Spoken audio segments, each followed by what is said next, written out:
शांति।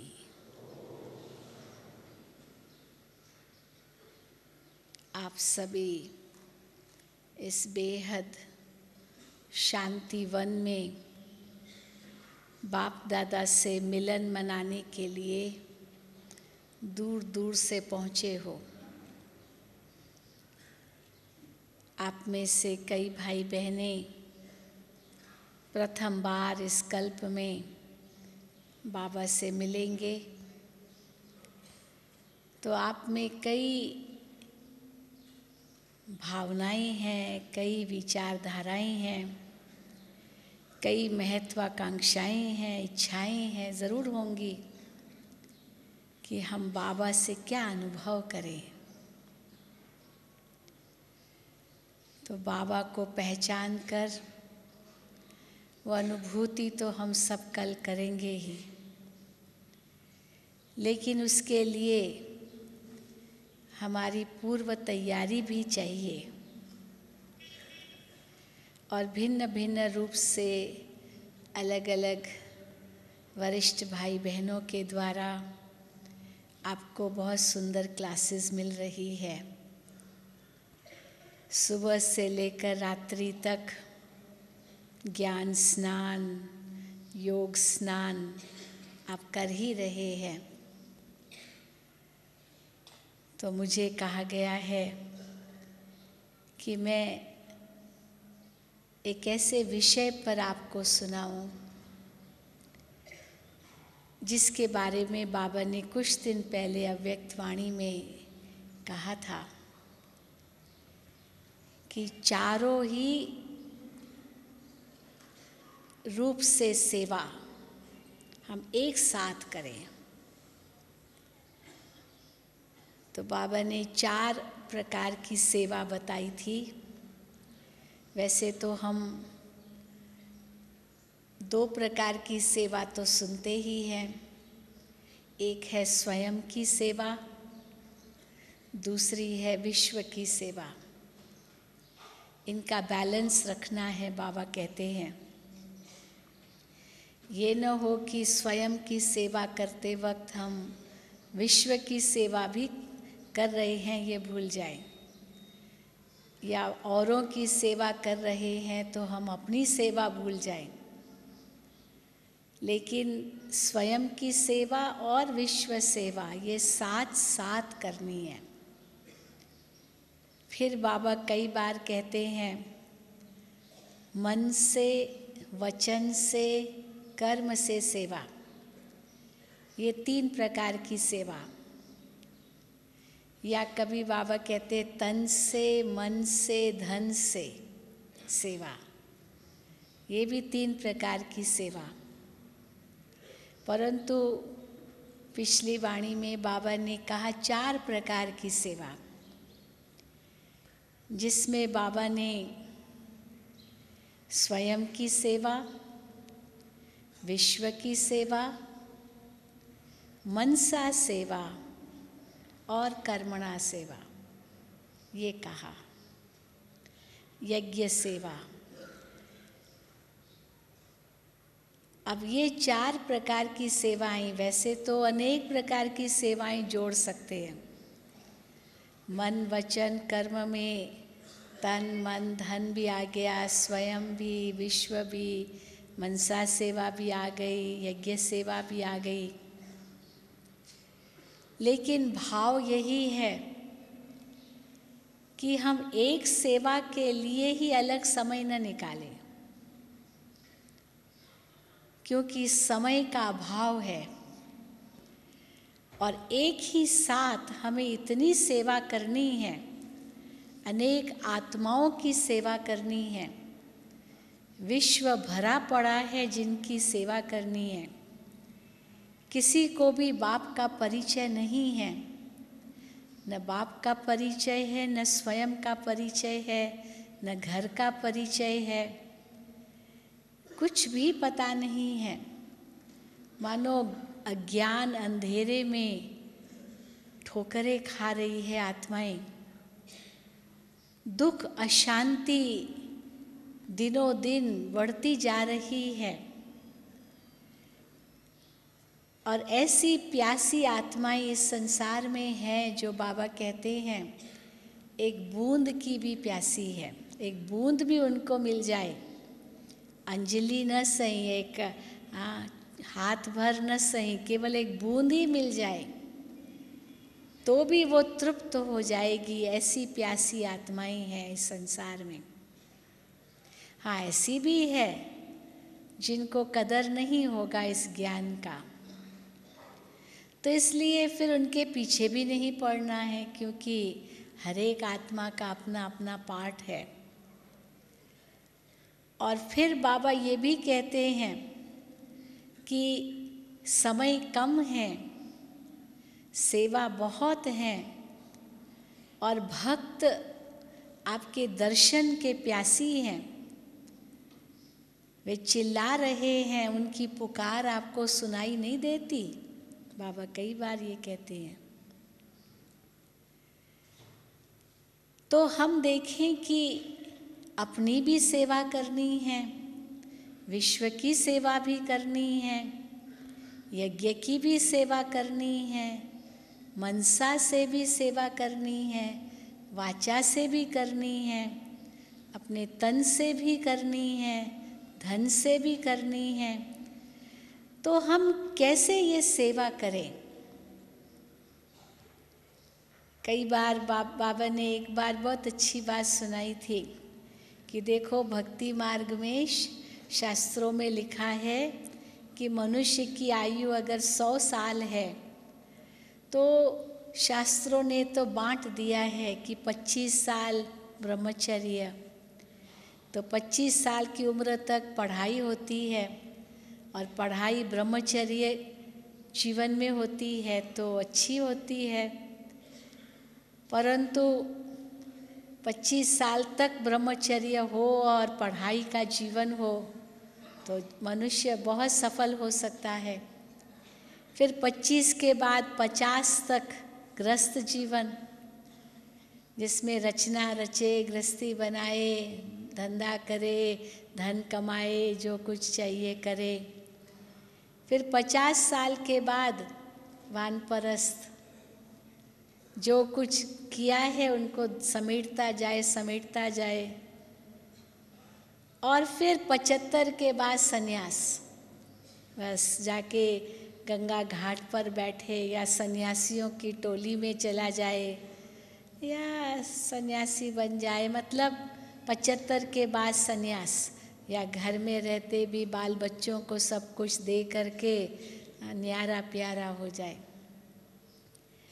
लेकिन अभी ऐसा समय आया है कि मनुष्य 100 साल तो जीता ही नहीं है। कहाँ तक, कौन ऐसे होंगे जो 100 साल तक जीते हैं? पहले चलो 100 साल मनुष्य की आयु होती थी तो 25 करो तो 100 साल तक आपकी आयु पूरी हो जाएगी। 4 भाग में आपने डिवाइड किया, ब्रह्मचर्य आश्रम, गृहस्थ आश्रम, वानप्रस्थ आश्रम और संन्यास आश्रम। अभी तो वो 100 साल की तो आयु मुश्किल से किसकी होती है। इसलिए कई लोग आप देखेंगे छोटी आयु में ही मर जाते हैं। 30 साल की उम्र हुई, हार्ट फेल हो गया, ख़त्म। थोड़ा सा काम किया, फिर नौकरी नहीं मिली, गए काम से। भटकते ही रहते हैं, ढूंढते ही रहते हैं, स्थायी तो कुछ है ही नहीं। तो आज की दुनिया में सब कुछ अस्थिर है, क्योंकि काल चक्र का अंत है। तो बाबा ने हमको बहुत अच्छी युक्ति दी है उसके लिए। ये नहीं सोचो कि 100 साल तक हम जिएंगे इसलिए 25 ऐसे डिवाइड करना है, लेकिन चारों ही आश्रम एक साथ निभाने हैं। ब्रह्मचर्य आश्रम भी निभाना है, क्योंकि बाबा ने पवित्रता की प्रतिज्ञा कराई है हम बच्चों से। तो ब्रह्मचर्य आश्रम अर्थात पढ़ाई का जीवन, तो हम आजीवन स्टूडेंट्स हैं। अंतिम श्वास तक हमें पढ़ना है, जहाँ तक जीना है तहाँ तक पढ़ना है। ईश्वरीय पढ़ाई अंतिम श्वास तक पढ़नी है। जो बाबा कहते अगर कोई मरणासन भी हो ना तो भी अगर क्लास में लेटा हुआ हो और उस वक्त वो शरीर छोड़ रहा है तो भी अहो सौभाग्य, ज्ञान अमृत तो उसके कानों में पड़ता रहेगा। इसलिए ब्रह्मचर्य आश्रम भी आजीवन, विद्यार्थी जीवन आजीवन, फिर गृहस्थ जीवन भी आजीवन। अर्थात बाबा ने बहुत बड़ी जिम्मेदारी दी है हमें। गृहस्थ जीवन में क्या होता है? जिम्मेदारी होती है। तो बाबा ने बहुत बड़ी जिम्मेदारी दी है विश्व सेवा की। हम ये न सोचें कि हमको तो कोई सेवा करनी नहीं है, बस ब्रह्मचर्य आश्रम में तो केवल अपने लिए ही होता है, अपनी पढ़ाई करनी होती है। पढ़ाना थोड़ी होता है, केवल पढ़ना ही होता है। परंतु यहाँ पढ़ना भी है तो साथ साथ पढ़ाने की भी जिम्मेदारी है। अपनी लौकिक कमाई भी हमें करनी है, घर गृहस्थ भी संभालना है, अपनी रचना जो रची है उसको भी संभालना है। तो जिम्मेदारियों से भागना नहीं है। तो ये गृहस्थ जीवन माना जिम्मेदारियां तो वो भी निभानी है, लेकिन साथ साथ अंतर में वानप्रस्थ अवस्था भी है, जिसको बाबा कहते 1 सेकंड में हम कर्म में आए, फिर 1 सेकंड में न्यारे हो गए। किया और फिर उसका प्रभाव हम पर न हो कि हमने किया। कर्म करते भी कर्म से अतीत, जिसको कर्मातीत अवस्था कही जाए या वानप्रस्थ अवस्था कही जाए, कि बस अब हम वापस घर जा रहे हैं। परम धाम हमें याद आना चाहिए कि घर जाना है, यहाँ बैठ नहीं जाना है, कोई संग्रह नहीं करके बैठना है, यहाँ कई पीढ़ियों तक खाना है, वो भी नहीं, क्योंकि समय कम है। इसलिए वानप्रस्थ अवस्था भी साथ में हो। और फिर संन्यास तो है ही, क्योंकि 5 ही विकारों का हम संन्यास करते हैं। बाबा ने कल या परसों मुरली में कहा कि चलो सन्यासी लोग काम विकार को तो जीतते हैं, ब्रह्मचर्य का पालन करते हैं, घर गृहस्थ का संन्यास करते हैं, तो चलो मोह भी छोड़ते होंगे, लोभ भी छोड़ते होंगे, अपरिग्रह है, कुछ भी जोड़ना नहीं है, इकट्ठा नहीं करना है। लेकिन गुस्सा तो नहीं छोड़ते हैं, क्रोध बहुत होता है। कईयों का वर्णन आता है ना, दुर्वासा ऋषि थे, विश्वामित्र ऋषि थे, बाकी तो सब कुछ छोड़ा पर गुस्सा नहीं छोड़ा, क्रोध नहीं छोड़ा।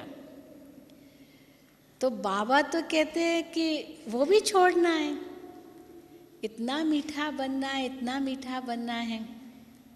कल बाबा ने कहा, बाबा मीठे बच्चे मीठे बच्चे मीठे बच्चे कह कर के मीठा बना देते हैं। आप अगर साकार बाबा की मुरलियाँ सुनेंगे, टेप में सुनेंगे, तो कितनी बार बाबा मुरली में कहते मीठे बच्चे मीठे बच्चे मीठे बच्चे।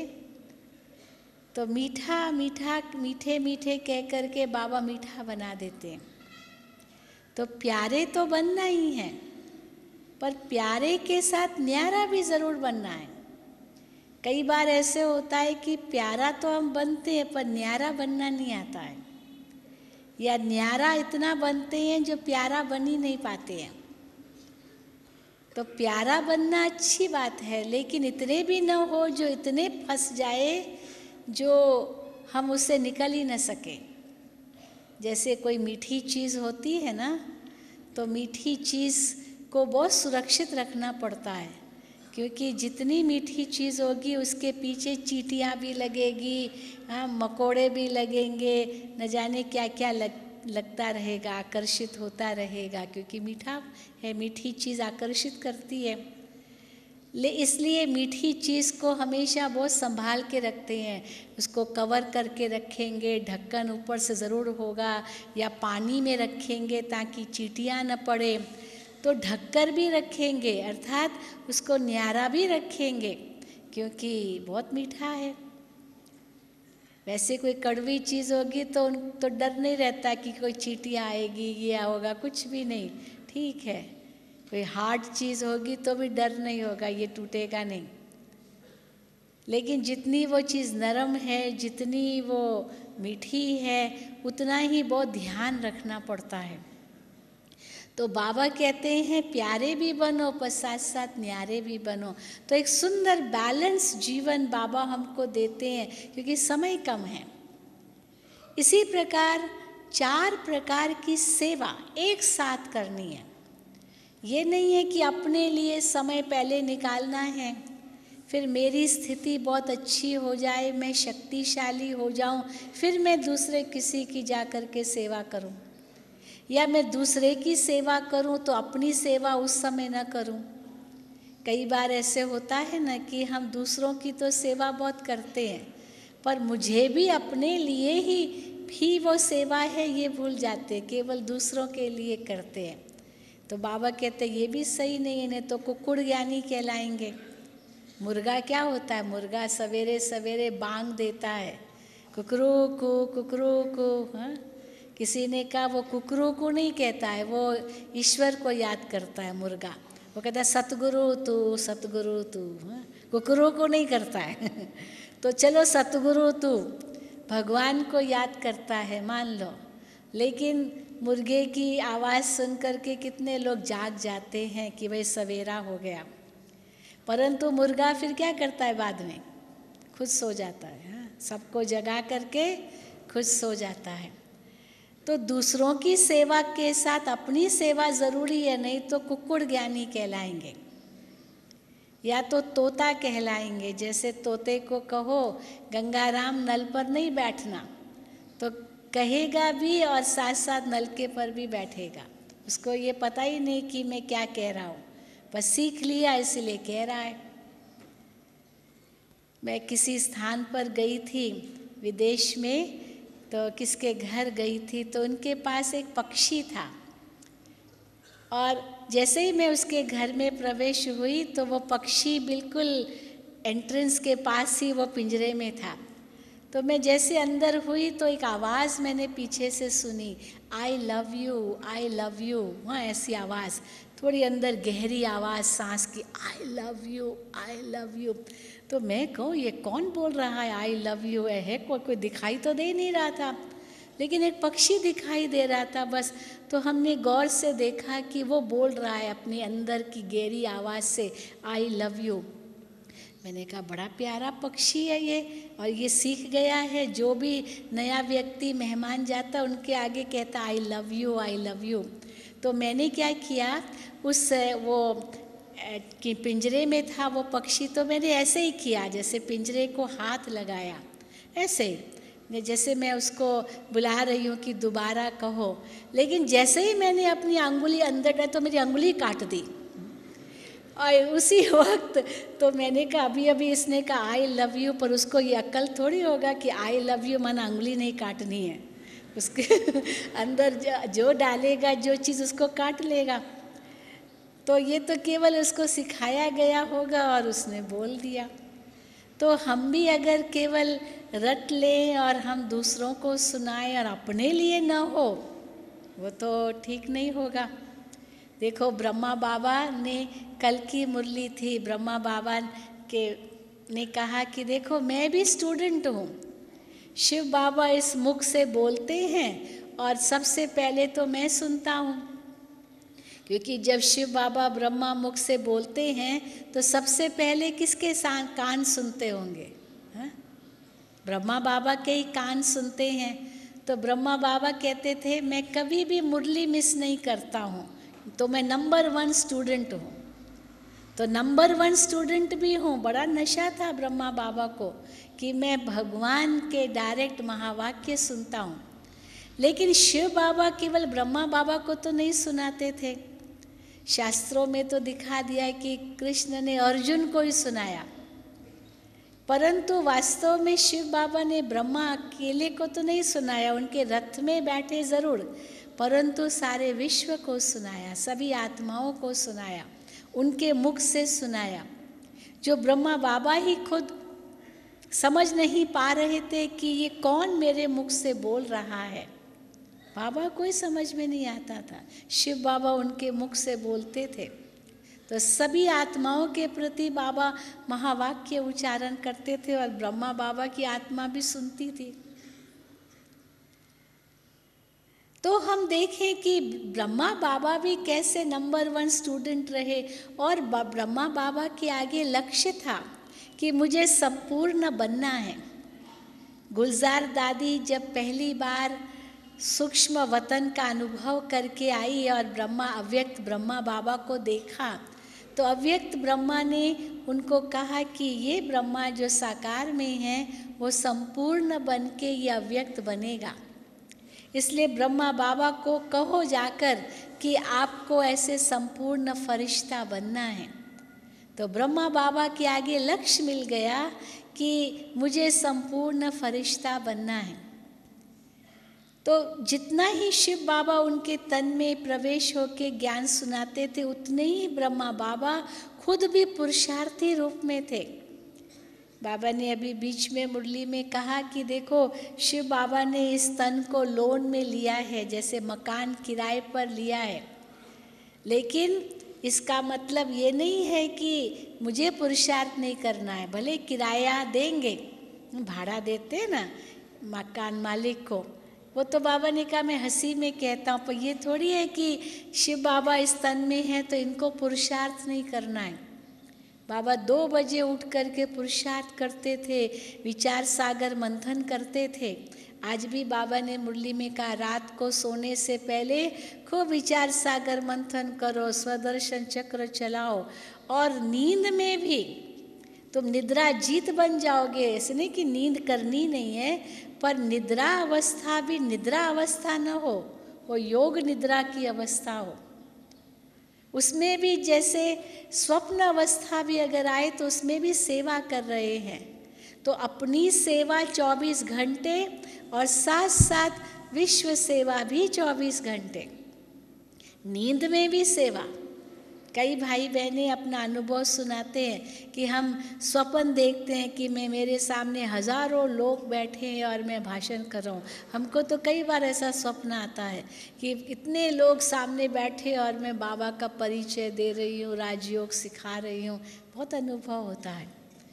तो इसलिए नींद में भी वो सेवा है, और कोई स्वप्न नहीं आते, कभी नहीं आए, और अगर कुछ आया भी होगा तो याद तो कभी नहीं होते, अच्छे अच्छे स्वप्न ही याद रहते। तो इसीलिए स्वयं की सेवा और विश्व की सेवा एक साथ। दादियों को तो बाबा ने बीच में अव्यक्त वाणी आई थी जिसमें बाबा ने कहा था तुमको तो विश्व भ्रमण करना है, विश्व भ्रमण करना है, अगर चक्रवर्ती बनना है तो हदों में से निकलना है, हदों से निकल करके बेहद स्थिति का अनुभव करना है, तेरे मेरे से निकलना है। ये नहीं ये कि ये मेरा है ये तेरा है, नहीं, ये सब बाबा का है, तो तेरा मेरा क्या, तब विश्व की सेवा एक साथ हो सकेगी, नहीं तो हदों में ही फंस जाएंगे, एक ही दायरे में फंसे रहेंगे। तो स्वयं की सेवा के साथ विश्व की सेवा, और विश्व की सेवा में मनसा सेवा, वाचा सेवा और कर्मणा सेवा। इसलिए मनसा सेवा और वाचा कर्मणा को फिर अलग कर दिया है, तो उसी में समाया हुआ विश्व सेवा में, और स्वयं की सेवा भी उसी में समाई हुई है। लेकिन 4 प्रकार की सेवा में स्वयं की सेवा, विश्व की सेवा, मनसा सेवा और कर्मणा सेवा जोड़ दिया है। तो मनसा सेवा भी साथ साथ करनी है, कर्मणा सेवा भी साथ साथ करनी है। ये भी नहीं कि मैं कर्मणा सेवा जब करूं तो मनसा सेवा न कर सकूं। कई भाई बहनें कहते हैं कि हमको इतना काम होता है, घर का काम, खाना पकाना, बर्तन साफ करना, सफाई करना, कपड़े धोना, ये इतना काम होता है बहन जी, मैं सेवा कैसे करूं, घर का ही इतना काम होता है। तो बाबा कहते ये भी बहाना नहीं चल सकता है। स्थूल काम भले करो न, और ही अच्छा है। जितना शरीर को काम देंगे, मेहनत करेंगे, उतना अच्छा है शरीर के लिए। कड़ी मेहनत चाहिए शरीर को, जितना वर्क देंगे उतना शरीर तंदुरुस्त होगा। परंतु इसका मतलब ये नहीं कि हम बहाना दे सके कि हम मनसा सेवा नहीं कर सकते। चलो उस समय भाषण नहीं कर सकते हैं, उस समय हम कोर्स नहीं करा सकते हैं, उस समय हम और कुछ कहीं बाहर नहीं जा रहे हैं क्योंकि घर में बहुत काम है, लेकिन कर्मणा सेवा करते समय मनसा सेवा तो ज़रूर कर सकते हैं। ये हो नहीं सकता कि मन उसी कर्म में ही लगा हुआ है। अब मान लो बर्तन मांज रहे हैं, माताएं सफाई कर रही है, झाड़ू पोछा कर रही है, कपड़े धो रही है, कई बार सब कुछ करना पड़ता है घर के अंदर। एक व्यक्ति हो या 10 व्यक्ति हो, काम तो करना ही है। स्थूल शरीर है तब तक तो ये स्थूल काम तो चलेगा ही, लेकिन उसमें मन बुद्धि लगाने की ज़रूरत नहीं है। मानो बर्तन ही साफ कर रहे हैं तो बर्तन साफ करते समय मन बुद्धि ज़्यादा लगाने की ज़रूरत नहीं है, क्योंकि वो मैकेनिकल काम है। कपड़े धो रहे हैं तो उसमें बुद्धि थोड़ी लगानी होती है। ठीक है, कपड़े रोज का काम होता है, रोज का काम करते हैं। हाँ, ड्राइविंग भी कर रहे हैं तो थोड़ा ध्यान रखना पड़ता है कि आगे पीछे ये दाएं बाएं सब देखना पड़ता है। हमारी जो गाड़ी, बाबा की गाड़ी चलाते हैं, हम बैठते हैं, हम उसको देखते हैं जो ड्राइविंग करते हैं, कितना अटेंशन उसको रखना पड़ता है। दाएं भी देखना है, बाएं भी देखना है, और शीशे से पीछे भी देखना है, आगे भी देखना है, बहुत कुछ ध्यान रखना पड़ता है। लेकिन इसका मतलब ये नहीं है कि उस समय वो बाबा को भूल जाए, ये भी नहीं है। अगर बाबा को भूला तो एक्सीडेंट कर सकता है। अब रोटी पका रहे हैं, कोई कहे कि क्या करूं मैं, बाबा को याद किया तो रोटी जल गई। बाबा को याद कर रही थी और रोटी पका रही थी तो रोटी जल गई। अभी ये बहाना चलेगा कि बाबा को याद कर रही थी इसलिए रोटी जल गई? माताएं, हाँ? अगर बाबा को याद कर रही हो तो रोटी कभी नहीं जलेगी। ज़रूर बाबा को भूल गई इसलिए रोटी जली। अगर बाबा याद होता तो टचिंग आती बाबा की कि बच्ची रोटी जल न जाए, हाँ, तुरंत ध्यान आता। परंतु उस समय व्यर्थ संकल्प चल रहा था, मन बुद्धि कहीं भटक रहा था तो रोटी जल गई, नहीं तो रोटी नहीं जलती। अगर एक्सीडेंट कर दिया इसका मतलब ये नहीं है कि बाबा को याद करा था तो इसलिए एक्सीडेंट हो गया, ऐसे नहीं हो सकता है। बाबा को याद कर रहे थे तो कभी एक्सीडेंट नहीं होता। ज़रूर कुछ व्यक्ति, वस्तु, वैभव को याद कर रहे थे इसलिए एक्सीडेंट हो गया।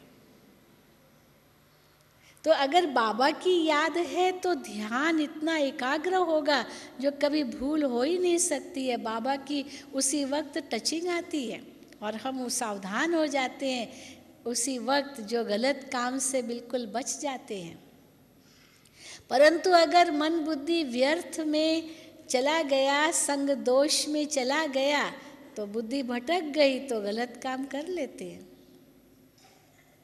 तो स्थूल काम के साथ साथ मनसा सेवा दोनों साथ साथ चल सकती है, क्योंकि उस स्थूल काम में ज़्यादा बुद्धि नहीं चलानी होती है। मैकेनिकल काम जो होता है उसमें थोड़ी बुद्धि इतनी चलानी होती है। हाँ, जिसमें बहुत दिमाग लड़ाना होता है तो हो सकता है उसमें बहुत मन बुद्धि देना पड़ता है। लेकिन उस समय भी अगर हम ये सोचते हैं कि ये तो स्थूल काम लौकिक है, पर मैं कौन हूँ, उस नशे में हम हैं, तो भी दोनों साथ साथ हो सकता है। हम क्या करते हैं, कई बार इतना उस स्थूल में फंस जाते हैं जो हम अपना स्वयं का जो अस्तित्व है, स्वरूप है, उसको ही हम भूल जाते हैं। इतने खो जाते हैं उस कार्य के अंदर। पर वो कार्य भी किस लिए कर रहे हैं ये भी तो याद हो। ये कार्य भी बाबा के लिए कर रहे हैं, इसमें बाबा की ही सेवा समाई हुई है। तो बाबा भी याद है, सेवा भी याद है, और कार्य भी सिद्ध हो रहा है, और मेरी स्थिति भी ऊंची है। इसलिए ये कोई भी बहाना नहीं दे सकता है कि मैं स्थूल कार्य कर रहा था इसलिए बाबा को याद नहीं कर सका, इसलिए मैं मनसा सेवा नहीं कर सका। इसलिए बाबा कई बार कहते हैं कर कारणे दिल यारडे, ये सिंधी में कहावत है। कर माना हाथ, हाथ कार्य की तरफ हो पर दिल यार के पास हो, भगवान के पास हो, हमारा सच्चा यार है। तो बाबा मिसाल देते कि एक पत्नी घर का काम भी करेगी पर ये थोड़ी भूलेगी मैं किसकी पत्नी हूँ, मैं किसका बच्चा हूँ, ये बच्चा भूल थोड़ी सकता है। तो हम कैसे भूल सकते हम किसके बच्चे हैं। तो ये चाहे याद और सेवा का बैलेंस कहो, चाहे स्वयं की सेवा और विश्व की सेवा कहो, चाहे मनसा और कर्मणा ये सेवा कहो, ये सब साथ साथ चल सकता है। बाबा कई बार ये मिसाल देते हैं, एक बहुत अच्छा मिसाल है कि हाथों से कर्म करें पर अंदर का नशा इतना ज़बरदस्त हो। तो हम लोग मिसाल देते हैं, एक मिसाल देते हैं कि 3 मजदूर मंदिर के निर्माण में लगे हुए थे और मंदिर निर्माण में तो बहुत काम चल रहा था। तो मार्बल की ये तराश रहे थे, मार्बल को मूर्ति बनानी थी, तो इसलिए पत्थर को तोड़ रहे थे। तो जब पत्थर को तोड़ रहे थे, तीनों ही मजदूर तोड़ रहे थे, तो एक मजदूर से पूछा तुम क्या कर रहे हो? तो उसने कहा क्या कर रहा हूँ साहब, नसीब फोड़ रहा हूँ। क्योंकि पत्थर ही तोड़ रहा था, तो पत्थर क्या तोड़ रहा हूँ, नसीब फोड़ रहा हूँ। तो दुखी था, कहता बस यही काम करना है, पत्थर ही तोड़ते रहना है, 12 घंटा तो कम से कम तोड़ते ही रहते, पत्थर ही तोड़ते रहते। तो वो पत्थर क्या तोड़ता था, वो समझता था मैं अपनी नसीब तोड़ रहा हूँ। फिर दूसरे से पूछा तुम क्या कर रहे हो? काम तीनों ही एक जैसा कर रहे थे, तीनों के कार्य में अंतर नहीं था। पर जब दूसरे से पूछा तो उसने कहा क्या करूँ साहब, पेट के लिए मेहनत कर रहा हूँ, पेट के लिए मेहनत कर रहा हूँ, बाल बच्चों को खिलाना है इसलिए मेहनत कर रहा हूँ। तो कम से कम जो पहले वाले के जवाब से तो दूसरे का जवाब फिर भी ठीक था। उस पहले वाले तो ये कहा तो नसीब फोड़ रहा हूँ, तोड़ रहा हूँ और क्या कर रहा हूँ। पर जब तीसरे से पूछा तुम क्या कर रहे हो, काम वो ही कर रहा था, लेकिन उसने कहा अरे मैं तो मूर्ति बना रहा हूँ, मंदिर बना रहा हूँ, इसमें भगवान का वास होगा, कितने लोग आकर के यहाँ शांति पाएंगे, इतना ऊंचा कार्य कर रहा हूँ। तो देखो कार्य वही था, लेकिन तीनों की सोच में कितना अंतर था। तो इस सोच में अंतर किस आधार पर पड़ा? जो तीसरा नंबर था उनको ये नशा था, और पहला वाला बेचारा तो वो समझता था मैं तो पत्थर ही तोड़ रहा हूँ। दूसरा मध्य में था, न यहाँ न वहाँ, बस ठीक है मेहनत कर रहा हूँ। लेकिन तीसरे का इतना उनकी दूरदृष्टि थी, उनके आगे एक बहुत बड़ा लक्ष्य था और उसके आधार से खुशी भी थी, एकाग्रता भी थी और उसी से हल्कापन भी महसूस हो रहा था और कार्य भी हो रहा था। तो बाबा भी कई बार कहते हैं कि कई प्रकार का कार्य करना पड़ता है, यज्ञ के अंदर भी कितना कार्य करना पड़ता है, लेकिन जो यज्ञ में भी हम काम करते, देखो हम भाषण कर रहे हैं, कोई खाना पका रहे हैं, कोई सफाई कर रहे हैं, कोई लॉन्ड्री में कपड़े धो रहे हैं। अब सभी ये सोचे हम भी सब भाषण करें तो काम चलेगा क्या? भाई चलेगा, सब कार्य चाहिए। अभी यहाँ आप सभी क्लास सुन रहे हो, क्लास पूरा होगा, 1 बजेगा, भोजन करेंगे तो भोजन आपको तैयार मिलेगा, परंतु आपको भोजन तैयार मिलने से पहले कितनी तैयारी की होगी, सब्जी काटने की, फिर भोजन पकाने की, फिर तैयार करने की, ताकि आप सब वहाँ जब पहुँचो तो भोजन तैयार, आपको सब कुछ हाथ में मिल जाए। पर उसके पहले कितनी तैयारी की होगी। अब हर एक सोचे कि नहीं हम तो भाषण ही करें, तो खाना कौन पकाए, सफाई कौन करे, ये सब कौन करे। इसलिए यहाँ पर बाबा ने बहुत सुंदर रूप दिया है कि it is not just distribution of work, केवल यही नहीं है, अच्छा तुम खाना पकाओ, तुम सब्जी काटो, तुम ये करो, तुम वो करो, यही नहीं है। पर हर एक कार्य महान कार्य है। भाषण करना और बासन मांजना ये महान है। क्यों महान है? क्योंकि किसके लिए कर रहे हैं, किसके घर का कर रहे हैं?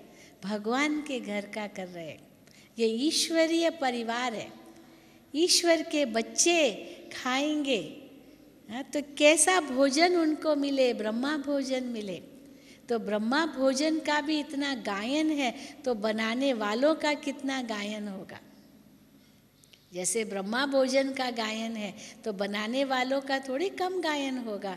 अगर वो भी बाबा की याद में बनाए तो जो खाए उनका कितना उद्धार हो जाए। मुझे याद है एक बार सूरज भाई अपने वो भंडारे के इंचार्ज हैं, तो बाबा ने उनको बहुत सुंदर बात कही थी कि देखो, भले तुम इस समय भाषण नहीं करते हो परंतु भोजन पका रहे हो, तो जिन आत्माओं के पेट में ये भोजन जाएगा और वो भोजन अगर बाबा की याद में पकाया हुआ हो तो उसमें कितनी शक्ति भरेगी।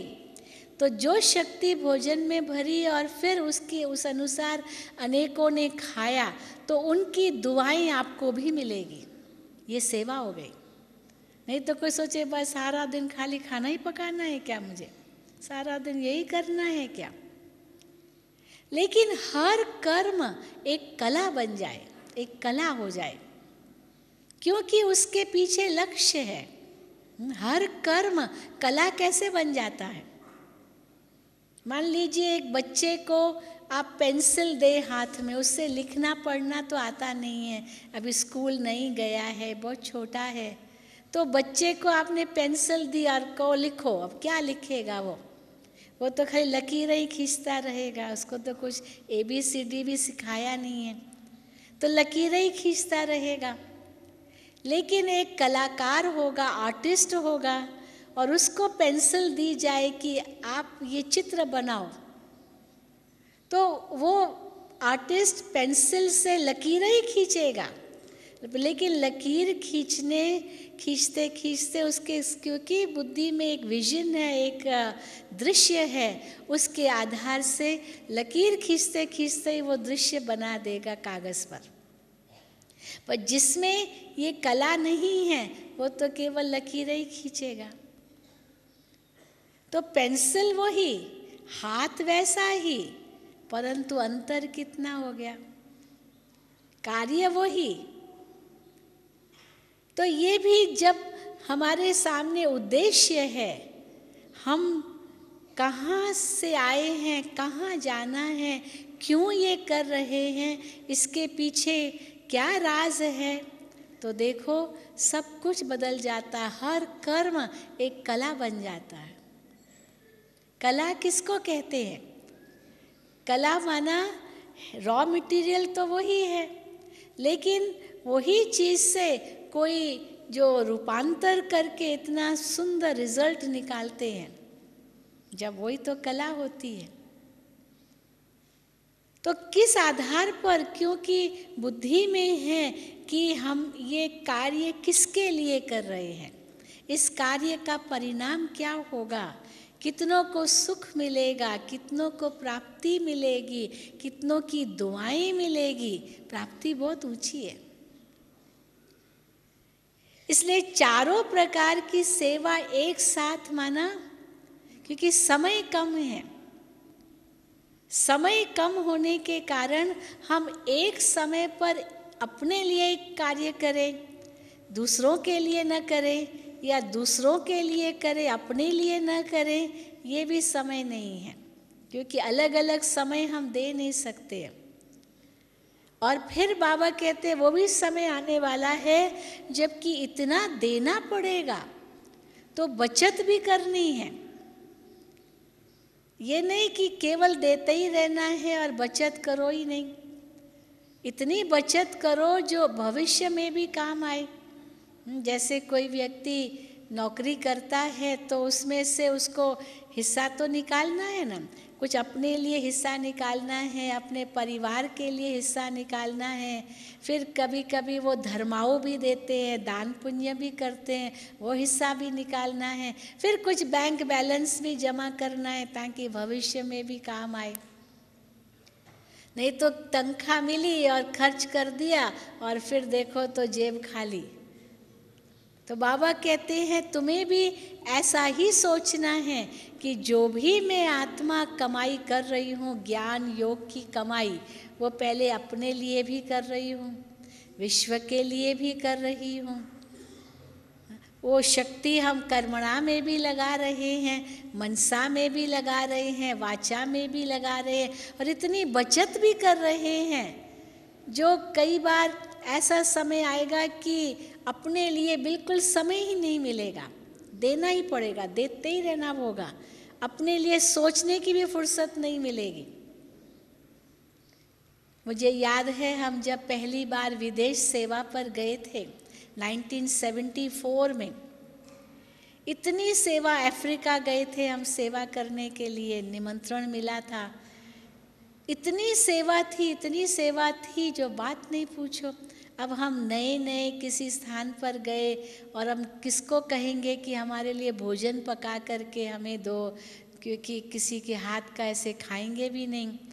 तो भोजन भी हमें ही पकाना, घर भी हमें ही संभालना, सेवा भी करनी, तो अपने लिए समय नहीं होता था। लेकिन इतनी खुशी की खुराक खाते थे जो महसूस ही नहीं होता था कि भोजन ही नहीं किया।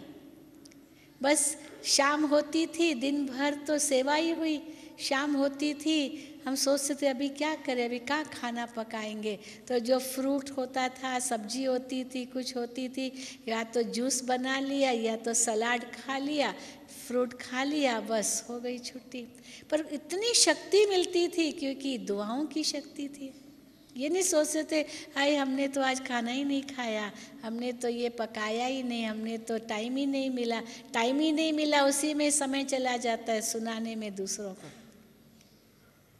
तो बोलने में ज़्यादा समय जाता है, करना तो उतना होता नहीं।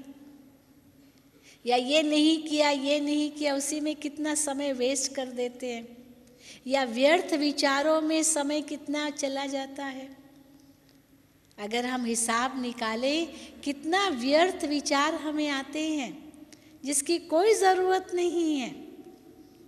जिस समय जो कार्य करना है उस समय वही कार्य करें, और साथ साथ हम अपनी विश्व सेवा का भी संकल्प करें। एक स्थान पर बैठे सारे विश्व को सकाश भी देनी है, अनेक दुखी आत्माओं को शांति का दान देना है, तो शांति के विचार भी चारों ओर फैलाने हैं। अनुभव करना है कि स्थूल में तो कार्य कर रहे हैं पर है ये सारे विश्व के लिए, ये नहीं केवल मेरे लिए। समझो मैं भोजन भी, अभी एक बार दादी जानकी ने टीचर्स का क्लास कराया था, बहुत सुंदर बात कही थी कि देखो कई बार सेंटरों पर क्या होता है, टीचर्स अकेली होती है, अब सोचते हैं क्या बैठ के भोग लगाएं, चलो कुछ ऐसा ही पेट दर्द है, कुछ तबीयत ठीक नहीं है, पर भोग लगाना है तो भोग लगाने का लक्ष्य होगा तो अपना भी ध्यान रखेंगे। ये नहीं कि सेवा ही केवल कर रहे हैं और अपने शरीर का ध्यान नहीं रख रहे, ऐसी भी नहीं है, ऐसी बात भी नहीं है। नहीं तो सेवा कैसे होगी शरीर से अगर शरीर को भोजन नहीं देंगे। तो भोजन भी देना है, परंतु लक्ष्य ये रखना है, बहुत अच्छी बात कही थी दादी ने कि आज बाबा को भोग क्या लगाएंगे, क्योंकि खाली अपने लिए थोड़ी खाना है, अपने लिए थोड़ी बनाना है, बाबा भी तो हमारे साथ है ना। आज आप घर में हैं और एक व्यक्ति आपके साथ है घर में, उसके लिए तो पकाना ही पड़ेगा। आप अपने आप को केवल देखेंगे तो शायद सोचेंगे क्या पकाना, छोड़ो ऐसा ही हो जाएगा। लेकिन दूसरा है तो उसके लिए तो पकाना ही पड़ेगा, तो समय भी निकालना पड़ेगा, शरीर को भी देना है, पर उसके पहले बाबा को क्या देंगे ये भी सोचना है, क्योंकि भोग भी लगाना है। तो बाबा भी साथ में याद आई, स्वयं की सेवा भी याद आई, विश्व की सेवा भी याद आई, और कर्मणा सेवा भी याद आई, मनसा सेवा भी याद आई। अपने आप सब कुछ इतना सहज हो जाता है, उसमें फंसते नहीं हैं। तो दादी ने बहुत अच्छी बात कही कि हम सोचते चलो क्या पकाना, चलो छोड़ो, आज पेट में दर्द है, कुछ नहीं खाऊंगी। लेकिन उस समय ये नहीं सोचो अच्छा ठीक है खिचड़ी पका लेते, अच्छा ठीक है जरा सा, परंतु आज बाबा को क्या देना है, तो बाबा याद आ गया क्योंकि बाबा को भोग लगाना है। हाँ, ये भी हम लोगों को था कि भाई बाबा को भोग लगाना है तो चलो जूस ही सही, चलो फ्रूट ही सही, चलो सलाद ही सही, पर पहले बाबा को भोग लगाना है। शरीर को तो देना है, पर शरीर को देने से पहले बाबा को देना है, तो करना तो पड़ेगा ही। कुछ नहीं करेंगे, शरीर को देंगे ही नहीं तो शरीर बैठ जाएगा। हाँ, कई बार ऐसे भी होता है कि खुशी की खुराक इतनी होती है जो शरीर की सुध-बुद्धि नहीं रहती है, वो भी है, लेकिन आगे पीछे भी तो सोचना होता है। पर केवल शरीर के पीछे ही नहीं, आज बाबा ने मुरली में ये भी कहा, केवल शरीर की ही राग गाते रहते, हाय मेरे को ये है, हाय मेरे को ये, हाय मेरे को ये है, तो देवी दे अभिमान है। हमारी दादी जानकी से पूछो, चाहे शरीर पर कैसे कितना भी कोई कितनी भी बीमारी होगी, लेकिन चेहरे पर कभी नहीं आने देते थे, कभी भी नहीं। हम दादी जी को देखते हैं, दादी जी की तबीयत किस प्रकार की, लेकिन आप उनका चेहरा देखो, उनको जैसे वो कुछ भी कष्ट नहीं है, उससे इतने न्यारे हैं। अंदर ही अंदर विश्व की सेवा कर रही होगी जरूर, वाणी से कुछ नहीं कहते, लेकिन सारा विश्व उनके सामने है, सब बाबा के बच्चे उनके सामने हैं, अंदर ही अंदर अपने आप को कर्मातीत बनाती जा रही है, आवाज से परे जा रही है। तो वो भी एक उदाहरण है। दादी जी के लिए बाबा भी कई बार कहते कि देखो ये कर्मातीत अवस्था को पा चुकी है, धर्मराज की सजाएं इनको नहीं मिलेगी, धर्मराज भी इनके आगे टाटा करेगा। बहुत सेवा की, आज की मुरली सुनी ना, आज बाबा ने दादी जी को याद किया, क्योंकि बड़ी दादी जी बहुत सेवा करती थी, बहुत, जहाँ से निमंत्रण मिला बाबा दादी को भेजते थे, चारों ओर चक्कर लगाती रहती थी, बहुत बहुत सेवा की। और दादी की इतनी डिमांड थी, मम्मा के साथ भी दादी जाती थी, बहुत टूर करती थी।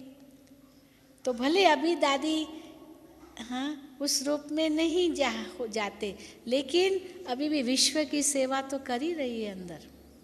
इतनी आत्माओं की दुआएं हैं दादी के साथ, क्योंकि दादी के मन में सदा ये था कि देना है, देना है, देना है, अपने लिए नहीं, पर अंतर स्थिति अपनी इतनी ऊंची बनाई और दाता बन के देना है। अभी बाबा उनको चला रहा है, बाबा संभाल रहा है, बाबा जिम्मेदार है। तो हम भी अगर उसी रूप में सोचें तो बाबा ही जिम्मेदार होगा ज़रूर, क्योंकि हमारे जीवन की डोर तो उनके हाथ में है। पर जहाँ भी थोड़ा भी स्वार्थ आ गया अपने, यानी मुझे ही चाहिए, तो वहाँ पर बाबा कहते हैं फिर वंचित हो जाएंगे। तो स्वयं की सेवा, विश्व की सेवा, मनसा सेवा, कर्मणा सेवा, जिसमें वाचा सेवा तो आई जाती है, क्योंकि जो अंदर में भरा हुआ है वो सबको दान करना ही है, अंदर में केवल थोड़ी समाना है। तो ये सारी सेवाएं हमारी एक साथ चले, क्योंकि समय बहुत कम है। जो बाबा कहते अचानक होगा, मम्मा कहती थी इस समय अगर हमारी अंतिम घड़ी होगी तो हम अपने आप को देखें कैसी स्थिति होगी हमारी। अंतिम घड़ी पूछ के नहीं आती है। हाँ, बहुत काल का अभ्यास चाहिए उसके लिए, वो अंत सुहाना बनने के लिए, जो अंत में और कोई याद ना आए, परंतु उसके लिए ऐसी उपराम स्थिति भी चाहिए और दातापन की स्थिति भी चाहिए, सबकी दुआओं भरी स्थिति भी चाहिए, त्याग तपस्या मूर्त स्थिति भी चाहिए, लगाव से परे न्यारी प्यारी अवस्था भी चाहिए।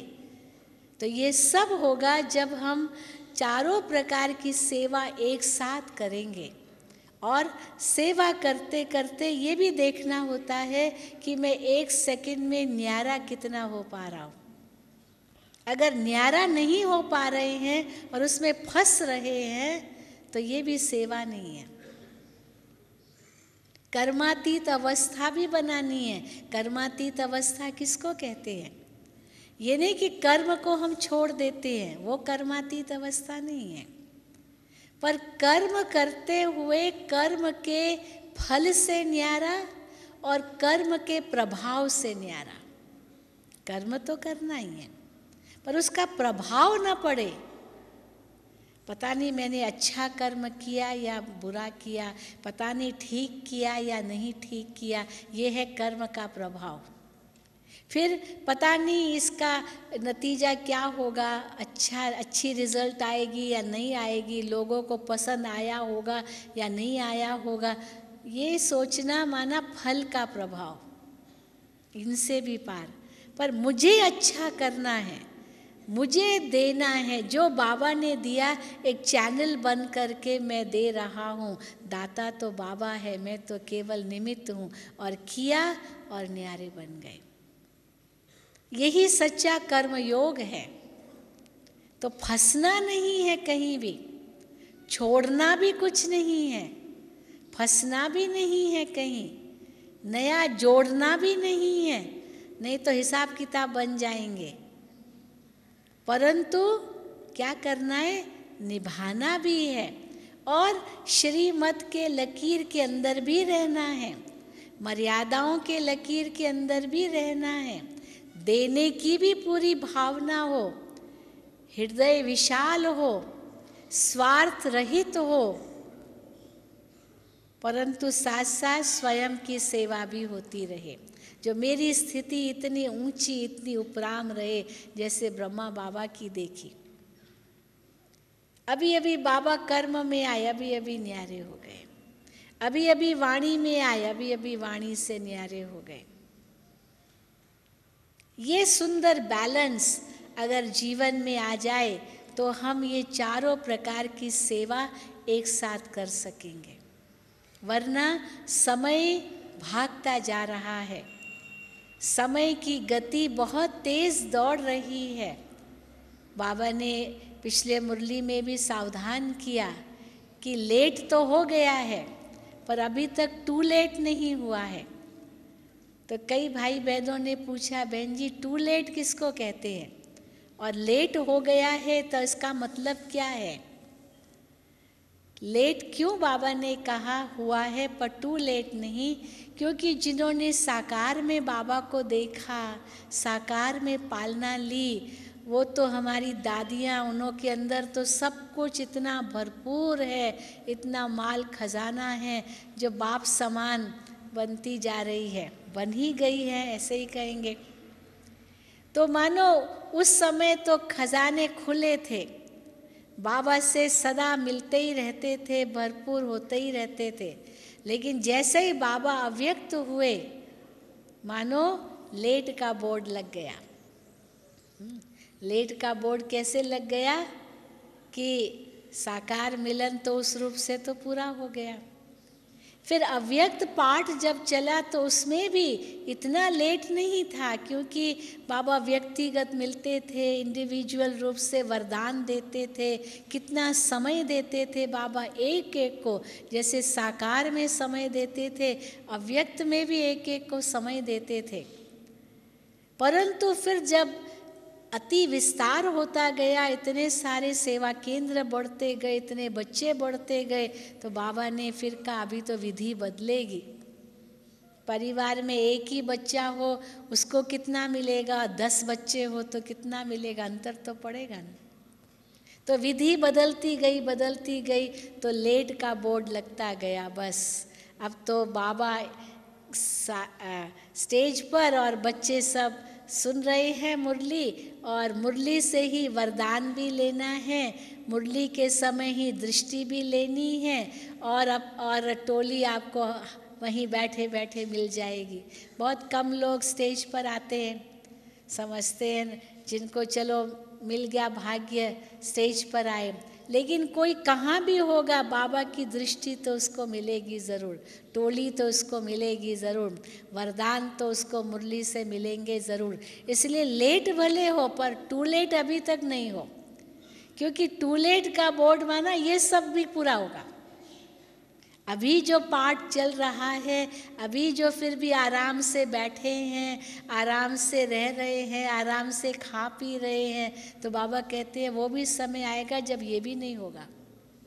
एक बार बाबा ने मुरली में कहा था कि ऐसा समय आएगा जो आपको अपने ही सूटकेस पर सोना पड़ेगा, जो आपकी हैंडबैग होगी ना उसी को तकिया बनाना पड़ेगा, और ये आकाश की चद्दर को चद्दर समझना पड़ेगा। ऐसा भी समय आएगा। तो फिर तो टू लेट नज़दीक हो रहा होता, जैसे टू लेट से पहले होता है अभी रश आवर, अभी बस दरवाज़ा बंद हो रहा है, बंद हो रहा है, बंद हो, तो भागते भागते भागते 1 सेकंड पहले पहुंच जाते हैं, तो भी टू लेट नहीं होता है। टू लेट हो गया तो बस बंद दरवाजे, अब अंदर एंट्री नॉट अलाउड। तो जब अव्यक्त पाठ जो अभी चल रहा है, अगर वो बंद हो जाए या कुछ और ऐसी बात हो जाए, होना तो सब अचानक ही है, दुनिया में ही कुछ कहर हो जाए जो आप आ ही नहीं सको, वो भी कुछ हो सकता है, फिर तो टू लेट हो ही गया। बाबा कई बार कहते अंतिम प्लेन तुम्हारा उड़ेगा और बाद में एयरपोर्ट ही बंद हो जाएगा, या ट्रेन आएगी और बाद में वो पुल ही टूट जाएगी, तो पहुंच तो गए और पुल बाद में टूटी। परंतु कोई ऐसे होंगे पुल टूट गई और पीछे रह गए तो आ ही नहीं सकेंगे, वो टचिंग काम करेगी जो समय पर पहुंचेंगे। लेकिन उसके लिए तैयारी हमारी पूरी हो, जो बाबा कहते अचानक का खेल कभी भी हो सकता है। विनाश की तैयारियां तो खूब चल रही है चारों तरफ, पर हमने अपनी तैयारी कितनी की है हम अपने आप से पूछें। तो उसके लिए समय, श्वास, संकल्प और शक्ति बिल्कुल व्यर्थ नहीं गंवाना है, एक घड़ी के लिए भी नहीं। जब व्यर्थ जा रहा है संकल्प, तुरंत चेकिंग करो, नॉट और डॉट लगाओ, नहीं सोचना है, बिंदु लगा देना है, ड्रामा लगा देना है, ज़्यादा व्यर्थ में जाना ही नहीं है। कोई व्यर्थ कर्म होने जा रहा है, तुरंत अपने आप को किनारे कर दो, जिस रास्ते नहीं जाना उसके विषय में सोचना क्यों। तो अपना समय, श्वास, संकल्प, शक्ति, इसकी भी बचत करनी है और इन चारों को सफल भी करना है इस 4 प्रकार की सेवा से। तब हम last so fast so first जा सकेंगे और टू लेट का बोर्ड हम बच्चों के लिए नहीं होगा। यही निश्चय करके आगे बढ़ते रहना है, ठीक है। ओम शांति, ओम शांति, ओम शांति।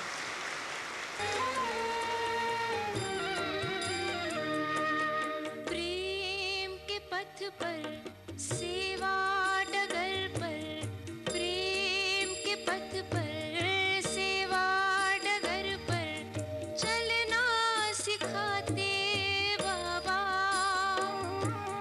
तारों सा हंसना, फूलों सा खिलना, तारों सा हंसना, फूलों सा खिलना, जीना सिखाते बाबा।